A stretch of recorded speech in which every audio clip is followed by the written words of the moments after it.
My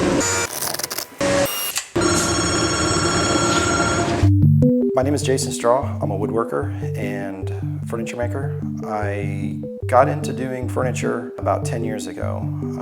I used to work on houses a lot, and I got tired of doing all the rough work of working on houses, and I wanted to do something a little bit more refined. So I thought it would be a good idea to get into furniture because I had all the tools and it had to be the same as working on houses. So I went to the library and picked up all the books they had on furniture. One of the other books that I got was a book written by James Krenov. It barely had anything to do with how to build a cabinet, but he talked mostly about the trade and the craft. And so I was really affected by that book, by all of his books. So much so where I had a friend that moved out to Colorado, and I got an apprenticeship out there with this Art Deco maker. And sometime out there, I found out that the guy, James Krenov, started a school out in California. And I applied, and I didn't get in. I got put on the wait list, and I called them over and over and over again saying, hey, did anybody drop out? I'm here, just so you know, I'm not discouraged.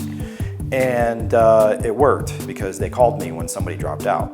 So I did 2 years at the school, and so I lived and breathed it for those 2 years basically. And before the economy boom, I bought a boarded up house, and during the economy boom, I sold it, and I was able to afford to build my shop. And basically all the work I do, just about all the money goes back into the shop, buying tools, that enable me to do what I do.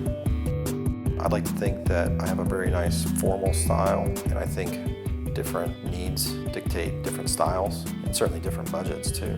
So if people wanted to pay me, everything I do would probably be like sort of sculptural. We definitely excel in the contemporary. I'll tell you what I find beautiful is bugs under a microscope. The curves of their legs, that mysterious world that we overlook until we pay attention to it. I try to do that in my work, hide the details. We put details in that people discover later. And that was one of the things that Krenov used to talk about a lot that I've been really inspired by.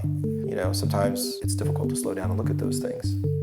This is a very difficult craft. It really is, because it's always challenging, or it's just not interesting. So, you just keep going down this path of development with your skills and efficiency. And so I've just been really lucky that, when I started off, people would give me the chance. They had faith in me that I was going to give them something of quality.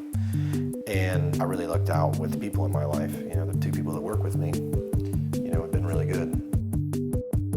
I make a lot of mistakes in this craft. I make a lot of mistakes and I have to fix them.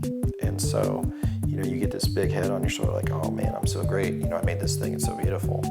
But, the reality of it is, it didn't come easy. So maybe everything that's worth doing doesn't come easy. I'm not sure. But sometimes I'd like for it to come easy.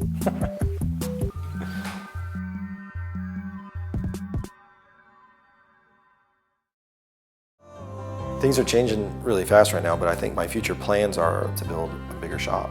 And so it looks like it's going to happen probably within the next couple of years. I was able to buy a piece of property, and I've been drawing up plans. It's been pretty exciting because it keeps me up at night thinking about it.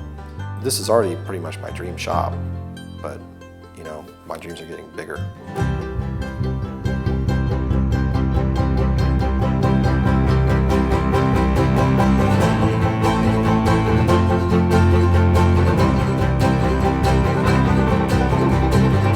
When people look at my work, what I want them to see is that I cared about the details, and I cared about giving them something of quality, something that they could enjoy.